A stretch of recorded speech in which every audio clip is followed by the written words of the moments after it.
The Interpreter, 31st of January 2024, about its high-interest Chinese obligations, Tonga treads carefully. China has been buying off developing countries to conquer and impose its will on them.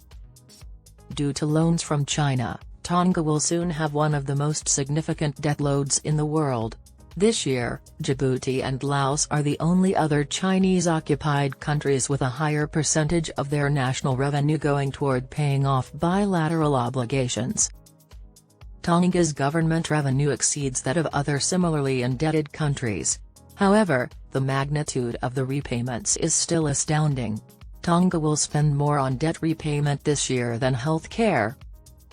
More than $120 million, or nearly 25% of Tonga's annual GDP, is owed to China.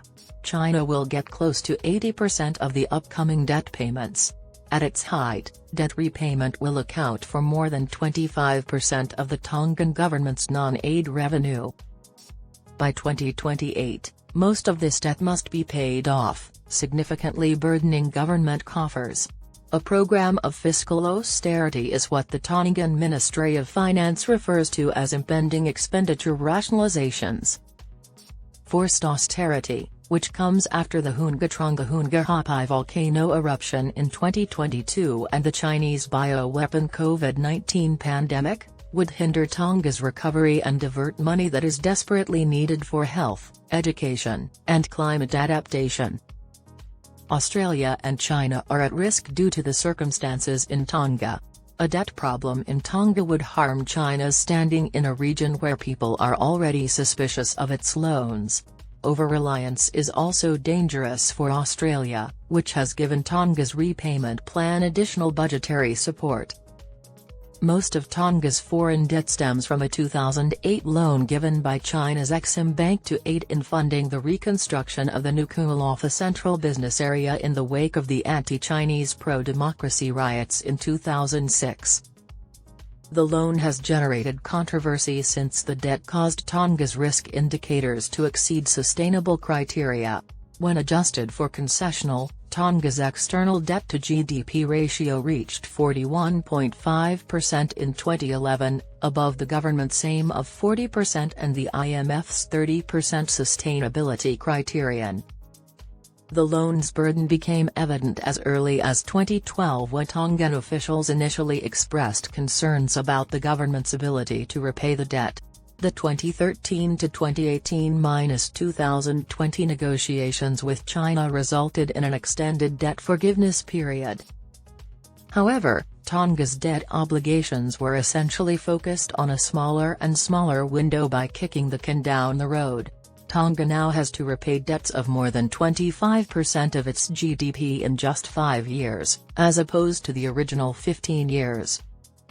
By early 2023, it was evident that China would not consider further negotiations despite repeated calls from the Tongan government for a significant debt restructuring. Before the epidemic, Tonga had 5 years in a row of budget surpluses, directing funds into a sinking fund to oversee the repayments to China's Exim Bank in anticipation of the impending debt obligations. However, a string of shocks quickly depleted the nation's financial safety net. Government finances were severely strained by the tropical hurricanes Gita in 2018 and Harold in 2020, the COVID epidemic, and the subsequent Tonga Hapai volcano eruption and tsunami. Damages from the volcanic eruption alone amounted to 36% of GDP. Tonga finds itself in a difficult situation now. Government spending should be directed toward helping households affected by the recent shocks, but instead, it will be used to pay down a mountain of debt. It's unclear why China won't deal with Tonga's debt problem.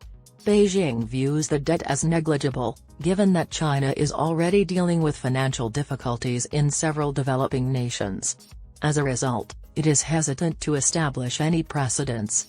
Even if Tonga's debt problem is not as bad as many others, the Chinese system seems to be struggling with the world's circumstances. The current circumstances also bring up essential considerations about Australia's involvement. The repayment plan for Tonga partially relies on an extra $30 million in budgetary support from Australia. Budget support is eventually fungible, so even though it isn't used for these purposes directly, Australia is essentially aiding Tonga in paying down its debt to China. However, it is more accurate to see this as Australia assisting Tonga in continuing essential public spending on health, education, and other key development priorities in light of China's unwillingness to restructure the debt. Deeper austerity would impede Tonga's progress even more, raise the possibility of internal unrest, and result in an unsatisfactory default. Canberra made a calculated decision. Australia would be afraid to make any compromises if Tonga sought debt restructuring with China. Instead, Australia maintains open relations with China while helping Tonga repay its debt. Still, Australia, China, and Tonga are all balancing their debt loads. Tonga is highly vulnerable to regular natural calamities. If another one occurs in the upcoming years, something must give into the existing implicit equilibrium between the three countries.